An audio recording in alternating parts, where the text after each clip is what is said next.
Hey, everybody. Welcome to the Rare Enough Podcast, not your ordinary brain cancer podcast. I am Head for the Cure's own staff survivor, DJ Stewart. Before we jump into today's episode, I want to tell you a little bit about me. I am a grade 4 glioblastoma survivor dedicated to kicking brain cancer's ass. So let's hear what makes today's guest rare enough.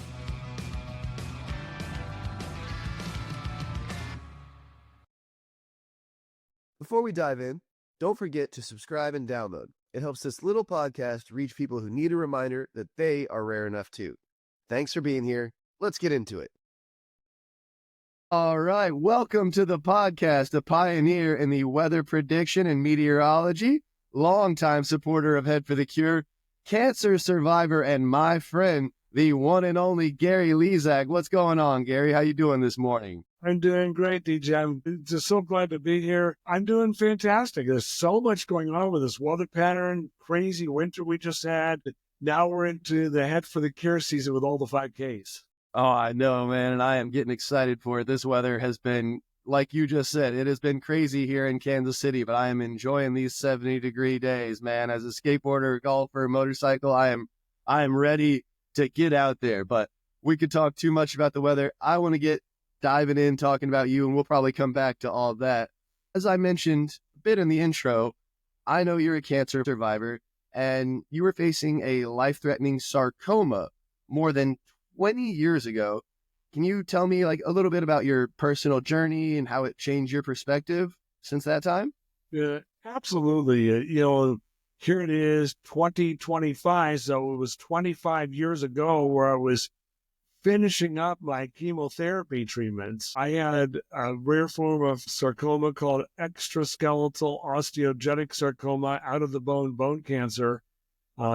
Crazy big term there, but basically out of the bone cancer.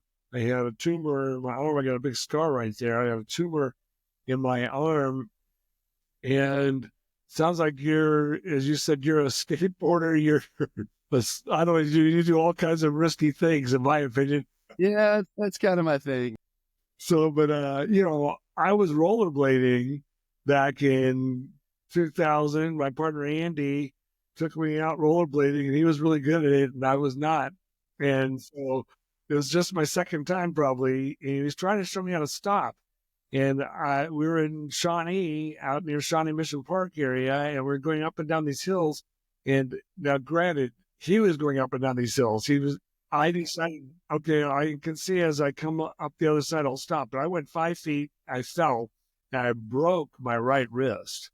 And by breaking my right wrist, it might have saved my life, because when you break your arm in half, it sounds bad, but it heals fast. It's one big bone and it heals. The navicular bone inside in your wrist it doesn't get as much oxygen and blood flow, and so it actually takes a long time to heal. So after 3 weeks, they have to replace the cast. And when they replaced the cast, I noticed this tumor growing in my left arm, and that's when I asked the doctor, "What do you think this is?" And if I didn't break my wrist, I'm probably the typical guy that just will go a year without asking anybody, right? And so it may not even be here if I didn't break my wrist, because that tumor in my left arm was growing real fast. And through a whole process, we diagnosed it as aggressive as cancers get, growing tumor, and it could kill me within 2 years. So that's what all got started. But I got diagnosed with that bone cancer while I had just become chief meteorologist at KSHB. My gosh, what a crazy, I see so many similarities too. What a crazy story what that is. I'm going to dive into it in a minute, but I have to come back to you saying the typical guy. I looked over at my producer, my wife, during that moment, because not many people really know this, but I actually 10 months before the brain cancer diagnosis, same kind of deal, not nearly as major, but was another cancer. I had this weird twinge in my knee for going on a couple of years. And being a skateboarder, I like what I like to call Dr. Skateboardered myself and, told myself, oh, it's going on because of this, that, and the other. It's no big deal. It wasn't really affecting things. And then one day I was finally like, okay, I need to go and get a regular checkup, and I'll ask the guy. And turns out, crazy enough, it was a very mild form of sarcoma called a leiomyosarcoma. Or it's not mild, but we caught it early enough. It was just stage 1, so I got very lucky with that. And I love that this leads me to my next question. So a little bit after that, I was treated by a guy named Dr. Rosenthal, and I just learned this. He was your surgeon as well? Yeah, he was. Like the diagnosis, and were there treatments? And from what I know, this is a very, very rare cancer. Is that right, Gary? Yeah, absolutely. But for you, I'll tell you my story in a second, but I want to hear. So you found out it was a sarcoma. How did you meet Dr. Rosenthal? What was your first impression? And what did he do to help you to get to this point? Absolutely. That is actually, I'm glad you asked that. It is a kind of a funny story. So I went to just a small family, like general practitioner doctor, and they felt around on my knee. And he thought that it was maybe just a calcium deposit or something like this or that and the other. And so he offered to cut it out. And I didn't know any better. So I said, yeah, man, sure, go ahead, cut it out. And I came in a couple days later. Very, very small office next to Penn Valley Community College. And he, put a little shot in there, numbed me up, gave me a very small, minor procedure. I walked out with a little limp and a few stitches. And he's like, yeah, I'm gonna go ahead and send it for pathology. And I'll never forget, like, when he took it out, I heard the noise that the tumor made dropping in the tin and everything. And I was like, oh, that's more substantial than I thought it was. And I come back a few days later to get my stitches out. And that was the first time in my life that I heard the C word. He was, very apologetic. He admitted that he probably should not have done that. And then he referred me, thankfully, to who was known as, like the sarcoma messiah, Dr. Howard Rosenthal over at KU. And from the moment I met him, I was just like, this is the kind of guy I want. If I have to have somebody cut me open, I mean, this is my guy. He's such a sweetheart.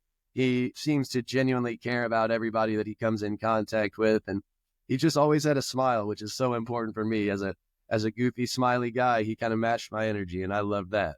Absolutely. And I have a similar story, when I broke the wrist, and I thought that what is this thing? And then the doctor said, you should go get an ultrasound, So I'm like, I'm going to go get an ultrasound. So I go get an ultrasound, and the ultrasound physician immediately came out and felt under my armpits and stuff. I don't know. I guess because the ultrasound on my specimen must have looked extremely unusual. Okay. And so why would he do that? And but I didn't think anything of it. I wasn't that concerned. I didn't know. I didn't even think I would have had cancer yet. And then they did a little biopsy, and then 2 days later, I got the call. I got the call from this Dr. Wood's office, and it's weird, 26 years ago, and I pushed, I had an answering machine back then. We still had answering machines and landlines. And I pushed record, so I recorded it because I wanted to make sure I just sensed something that needed to be recorded. I don't know. I usually didn't do that, but he tells me that the specimen appears to have some bone tissue or something inside of it, and he thinks that I might have a bone cancer, and I need to see a bone cancer specialist.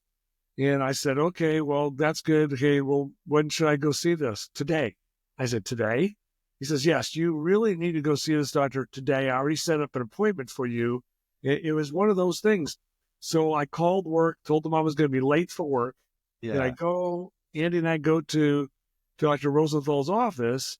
I haven't met Dr. Rosenthal yet. And usually when you go to the doctor's office, I don't know what it was like for you, but back then, when I go to the doctor's office, doctor would walk in. A nurse would walk in, maybe get some information from you, and then the doctor would walk in. But Dr. Rosenthal walked in with Kim Haynes, his assistant, and an intern.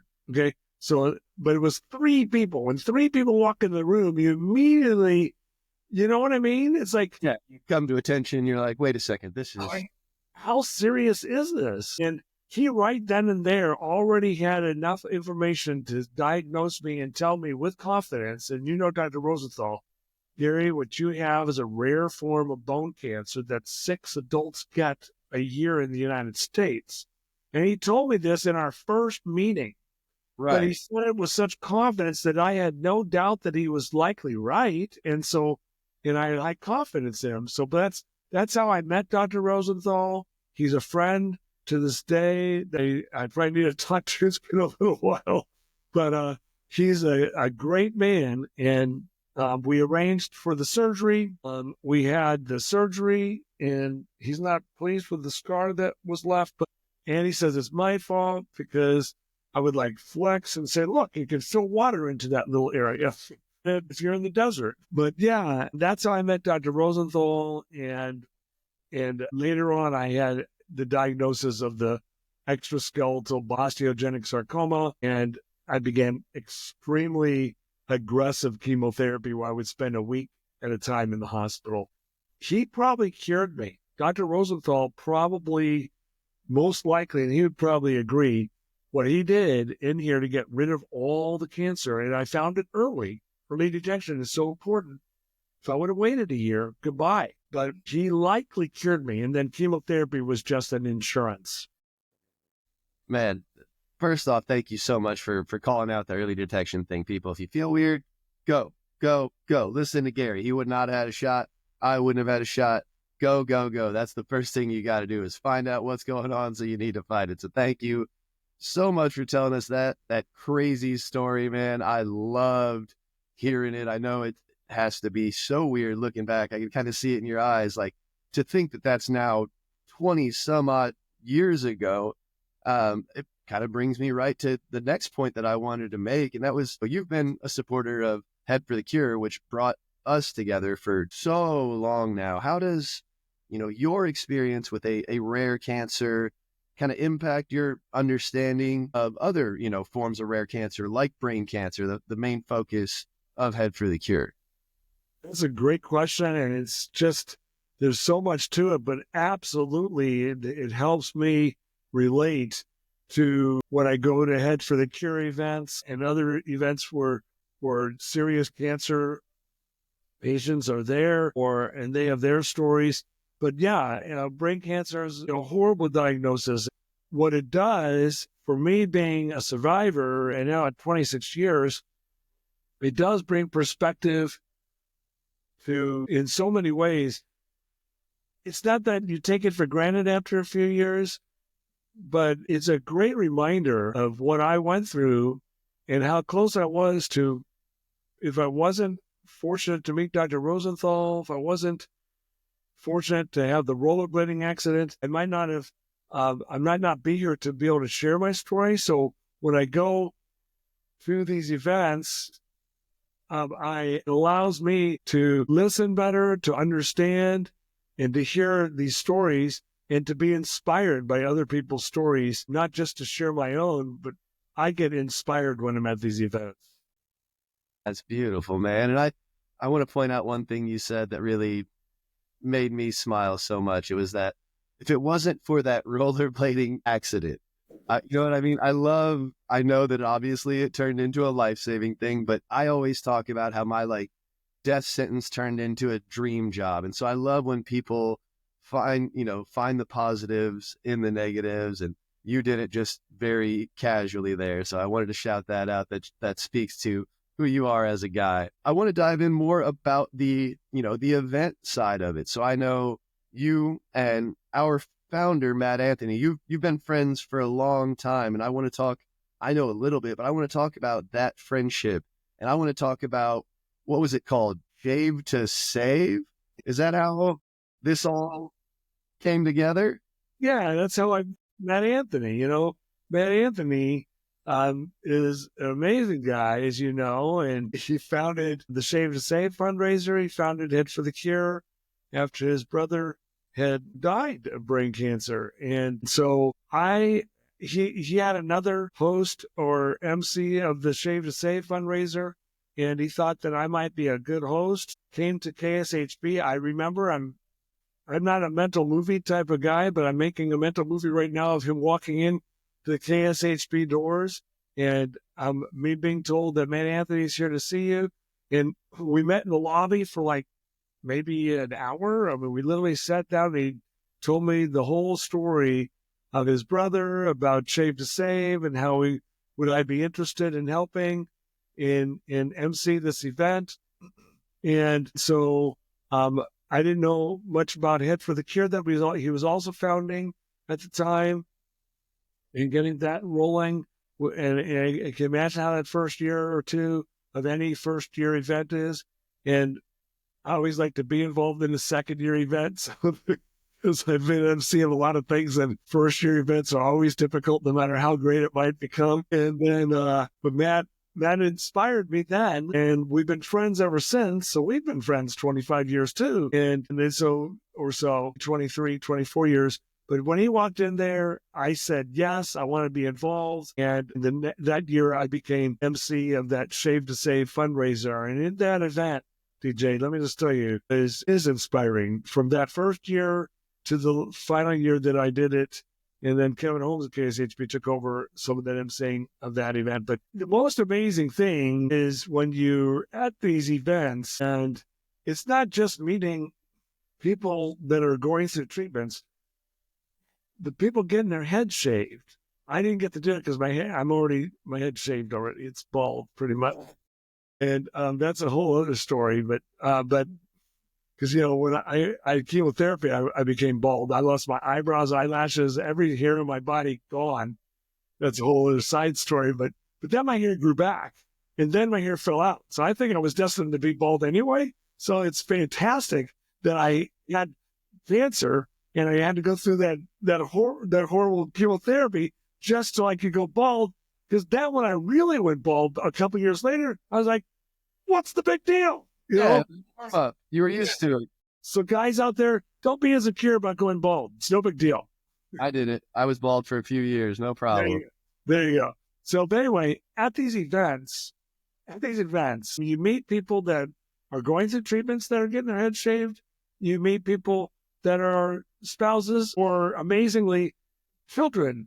Sometimes the most inspiring story is a 10-year-old kid that decided to get his or her head shaved, and in honor of their grandma who was going through chemotherapy, or even someone who might have passed away, and they wanted to raise funds for these efforts of the Cancer Society's Hope Lodge in Kansas City, which houses patients and families that maybe can't afford it when they come for their treatment. And so that's how I got involved with Shave to Save. Very inspiring, these stories, and it keeps me going too, you know? I can imagine. I know that's what keeps me going is doing these events, is talking to people like you and sharing stories. So I thank you so much for that. Hi, everyone. We just wanted to take a quick pause because we got a little surprise just for you. If you head over to headforthecure.org/Kansas City, we have a promo code called Sunshine. That's all caps, SUNSHINE. Use that at checkout and you'll get $15 off your registration for the Head for the Cure 5K coming up in Kansas City. It's our way of saying thanks for being part of the Rare Enough family. Hope to see you there. Again, that's Sunshine, all caps, SUNSHINE at headforthecure.org/Kansas City. I want to talk a bit about, some other parts of how you're involved with Head for the Cure. So I know that your company, Weather 2020, has been sponsoring for a few years now. I mean, since I've been involved, I've said Weather 2020 a million times when hosting the event. So could you tell us a bit about what your company does, Gary? Yeah. Back in 1987, 1988, I discovered that the weather patterns are cycling above us, and there's complete order to the chaos of what most meteorologists and scientists think around the world as being chaotic up there. But it's actually the exact opposite of chaos, which is order. It's complex, but it is ordered so much that you can actually make predictions of the weather far in advance. So this is 1988, and then fast forward 15 years later, and there's a lot of discovery and research and learning in those 15 years. 2002, I started a weather blog, the 41 Action News weather blog at the time.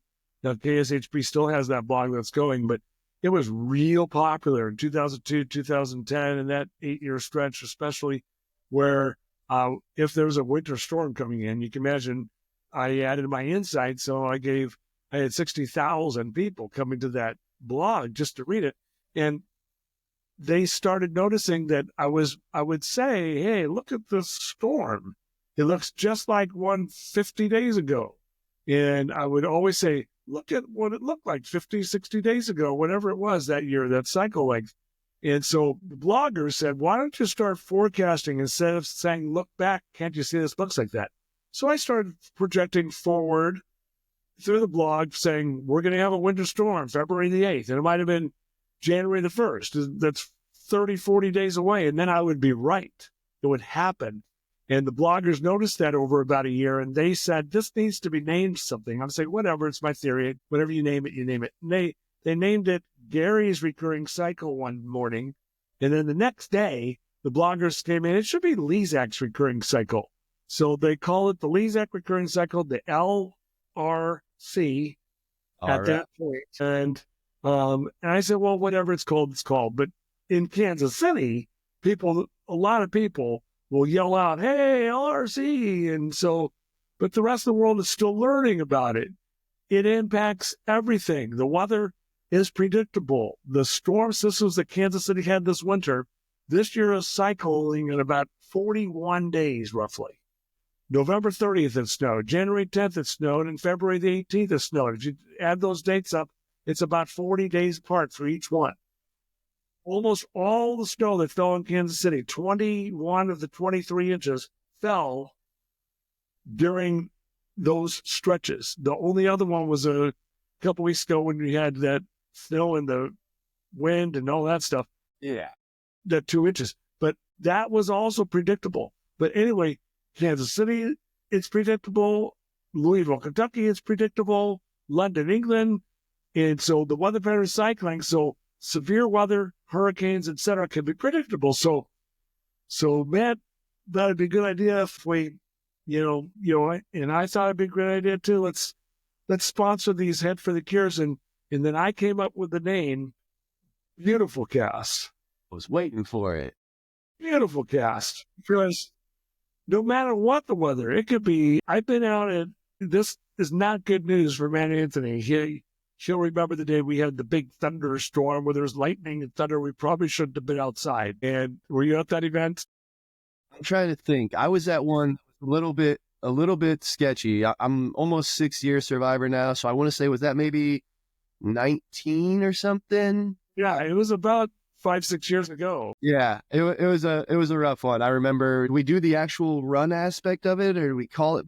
We tried, but it probably, when there's thunder and lightning, events just need to be shut down, and there's nothing we can do about it. But regardless, even on that worst case scenario where there was a thunderstorm with 2 inches of rain and we all got soaked, and think Sunny, the weather dog, was out there with me, and she got soaked. Okay. And the event had to be stopped, and maybe a few people didn't show up at the last second, but it still raised some good funds. It was still a great event, and that's why even in its worst weather, it's a beautiful event. So I thought, beautiful cast. Whether the weather's stormy or sunny, we are all here for a beautiful reason. And as you two sang, it's a beautiful day. Sometimes Matt plays that song. That's his favorite song. Yep. And I love that song. But beautiful cast sort of typifies what this whole event is about. It's a beautiful event. We're raising funds. We're trying to find a cure for brain cancer. We're support for brain cancer survivors. And it's just a great event that has been building and growing over these years. And so thus the beautiful cast. And I use the LRC. So right now, I already looked for the, in August, our model goes out 6 months right now. And so I've got the forecast for Head for the Cure in Kansas City that I'll have to share with Matt. I have to call it up. I didn't call it up this morning, but I'll have to call it up and we'll get you that forecast for that August event right now. Last year, we said it was not going to rain. But Matt, this is the one year there is no way because there was no rain all around it. And guess what? The LRC worked. It did not rain. It was an absolutely gorgeous day. And I hope to bring that forecast every year. Of course, it's not up to me. If it has a chance of rain, I tell Matt. I said, Matt, this year there's a chance of rain. He doesn't like to hear that. That's all right, though. We love it. I mean, I have been to the Head for the Cure events, rain, sleet, shine, everything. And like you said, I couldn't say it better myself. It is beautiful no matter what. And I think that is such a perfectly fit name. And I'm so glad. So I didn't even realize the tool can actually go out 6 months to reduce, the uncertainties that we have. That's right. 6 whole months. Wow. It's called the Global Predictor. You can get it at your app stores. You can follow it on weather2020.com. If you get it in the app store, you get your login and your password, and you have to pay the $5.99 to upgrade to premium because then you get the full 6 months. You get highs and lows and rain and snow wherever you're going in the world. If you're going to Hawaii, I know you know the forecast, but you can still go look. If you're going to Canada, you get a forecast next 6 months. If you're going to Antarctica, you get your forecast. All you do is click, and you get your forecast for the next 6 months. That is awesome. And I know that I have personally benefited from it plenty of times doing these events all over the country. Just any time that we can get rid of, any form of unknown is something that we need. We want to make everything as perfect as we can on event day. And, I kind of talking about unknowns, I want to touch back now that I've learned more about, the company and what you really do. I want to touch back to the journey. So your career has revolved a lot around, forecasting, probability, and unknowns. How do you navigate uncertainty? How has your work helped your diagnosis and vice versa? Do you learn things that you take into other parts of your life? I know that might be a strange question, but we've just talked so much about unknowns and it kind of jumped out to me. That's a great question, actually, if you think about it. I mean, probabilities, yeah, I give you the probability of rain. I like to go 100% or 0%. That's what I like to do. But it is a factor in your diagnosis with cancer. And going back, you just brought up this whole memory. It just hit me, probabilities. Because when I was diagnosed with this rare form of bone cancer, I did my research, and I recommend this for everybody. If you or somebody who can help you do it, go look up your type of cancer, look at case studies, look at success stories. I tended to not look at the negative case studies. I tended to find anything positive that was out there, like someone is a bone cancer survivor 40 years now. How did that happen? Someone is a bone cancer survivor 12 years. How did that happen? And so in doing all this research, I found out, remember, I did this when I was being diagnosed. So it's important for you to do this if you can, because it has your brain. Here we're talking about brain cancers. It has your brain and your mind. You can train it to think positively, and maybe a positive energy can help cure you. I'm not saying that is like a known fact, but seems to me people that are real positive tend to get healthy more often. I'm not saying it's not for sure, obviously. But so when I went and did my research on my bone cancer, I noticed that in the 1970s and 80s, there was no Dr. Rosenthal, and they just would have cut my arm off because it was such a bad cancer. They would have said, we need to cut off your arm, otherwise you're going to die. And so most 70, 80% of people had their limbs cut off. And I noticed I kept reading.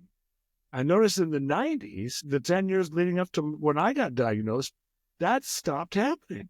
So the probability of having my arm cut off in the 70s and 80s was 80, 90%, or I died. And in the 90s, it was down to like only 5 to 10% of people had their limb cut off. And the Dr. Rosenthal's of this world rose to prominence. And Dr. Rosenthal, the best, was like, no, you don't have to do that. And so, but before he even said anything to me, I had already done my research. So do your research, find some positive stories, and then you have confidence and you can train your brain to help yourself. God, Gary, like that means so much. I love that so much because I am a firm believer in that. People often ask me, like, they think that I'm in denial or that I'm like, using some form of escapism or something like that. And that's just simply not the case. I know that I have a grade 4 glioblastoma and all this. That doesn't mean that that's the part that I have to focus on. You know what I mean? I truly believe, like, I live with a brain tumor diagnosis, not in my brain tumor diagnosis. And I think that's what, you were talking about is don't run from it, attack it head on, find all the information you can, but focus on the positives. Focusing on the negative is, no matter what, you feel better, you think you feel better, like it works together. So that like touched my heart, man. And it took one of the questions right out of my mouth, which was I was going to ask you, as a survivor, what kind of advice do you have? Well, boom, there it is. But I do want to talk about another thing that you do a lot that I like. You're a big guy on community, right? You love to share your good news with your dogs, right? Yeah. I mean, that brings the biggest smile to my face. And, that shows people that it is a community thing. It's a companionship. I just want to touch on that. How did that all come about? You sharing your stuff with your dogs? Because that's something I would do. Yeah. I mean, the thing is, I had Wendy, the weather dog, in the 1990s, and Wendy was very special. Wendy was actually on Oprah Winfrey. She did a show on dogs that go to work. And so Wendy and I were both on there, not physically. I was actually in Hawaii when I was asked to be on the Oprah show that next week. And I'm like, well, but we were just on a show called K9 to 5 on the Animal Planet.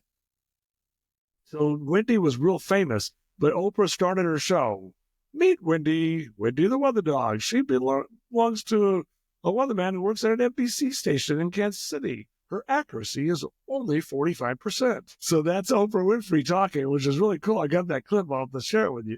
But please, what happened is Wendy was just so amazing, and I took her to all my events, and she's inspiring. Then, when I had cancer, when I got diagnosed and I was in having my chemotherapy treatment, I requested the hospital if they would just let my dog Wendy come in to see me, because it's inspiring to have your dog come visit you at the hospital. So Wendy was allowed to come into the hospital and visit with me, and so that was an amazing part of my therapy. I knew Wendy was going to come in, and it's the unconditional love that our animals give us is something that we can all always learn from. Unconditional love, forgive, forget, unconditional love. And the dogs and the cats can teach you some of that, and then a lot of that. And so then we got to, in the 2000s and 2010s, I went to 50, 60 schools a year. I would take Wendy, then I'd take Wendy and Stormy with me. Then I would take Stormy and Breezy, and then Breezy and Sunny, and then Sunny and Rainbow. I brought all my dogs to these school visits, and amazingly is that the dogs would sit in the car. I would talk to the kids, and I would tell the story about my cancer, and I would talk about the weather first, and then before I went to go get my dogs, I would say I would bring up the whole cancer thing, because when I'm in, you have 500 kids sitting there or 100 kids sitting there, I would say, hey kids, I was diagnosed with cancer, and their mouths just open up and they listen, and there's almost always a couple kids there that are experiencing that with a family member. So I felt I was inspiring them and trying to explain to them to stay positive and to help those around them. So I did that in many of my school visits as I was going through all of my treatments at the end and when I was healthier. And it's still something I bring up to the kids when I do go. But yeah, so that's how dogs have been involved. But then, of course, I didn't finish the punchline. Sometimes I don't have the punchline, DJ. I need you to finish it off for me. So what happened is I would then go out to the car and I heard the kids count. 1 windy and stormy, 2 windy and stormy. I told them they have to count to 40. And so I would run out to the car, get the dogs, and I'd run back in, and then I'd hear 37 windy and stormy, 8 windy and stormy, 39. I'd hear the kids 40, and then I'd walk in right at 40, and then the dogs would do their tricks for the kids. It was really fun. Oh, that sounds awesome. I want to go to the next one. I want to audit the next session at one of those schools. I'm going to come in and check it out. Or I've got a great idea. You need to bring the dogs. We have the dogs can run the 5K. I know. They've done it. They've done it. Okay, good. I was going to say, I need to have these puppies out. I need to meet them at the next 5K. We need to use those dogs to help raise some money and fight this thing, right? I mean, that's what it's all really here for. Speaking of the event, I know that our participants can get to know you through the beautiful cast and the videos forecasts before each event. Before we wrap up today, I want to, what other ways can they learn about you from Weather 2020? Where can they find everything about you? Yeah, I would go to my Facebook, my Instagram, and my YouTube channel is Weather 2020. And the Facebook and Instagram, are those just your name or Weather 2020 as well? Weather 2020 for YouTube. Okay. Weather 2020. And 2020 stands for 2020 vision. We can see the future of weather. We can't see everything. With 2020 vision, you can't see what's around you, peripheral vision. There's still some things we can't see, but let me just tell you, most of it we can, and we can predict it. So Weather 2020 on my YouTube. Facebook is just my full name, Gary Lezak. Follow me there. Weather2020.com. We have all of our products now in there rotating through a carousel. You can see what we have. I'm predicting severe weather, hurricanes. And if you're a farmer, we got some great products for you. So, and then of course, Global Predictor is just an inexpensive way to really get involved.